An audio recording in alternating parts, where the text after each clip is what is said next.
As an environmental science student, Germany is the best place to study because it's the hub of research and innovation. So it's my dream and I made it.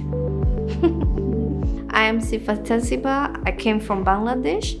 I'm studying Master in Environmental Sciences and my university is RPTU Landau.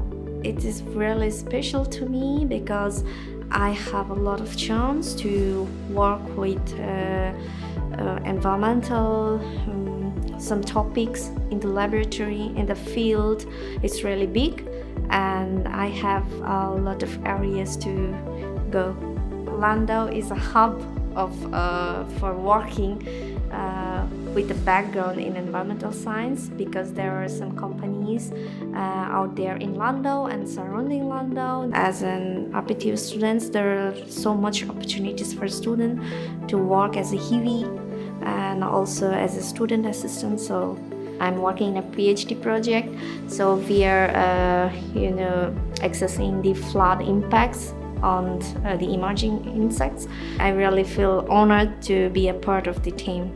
If you are a mother, there are lots of advantage for you, like you can take semester urlaub and you can take at least 4 semesters off, and also you can take 2 or only 1 courses per semester. So it's like university will help you, and also most of the universities in Germany have their own kindergarten for children, so you can apply for it.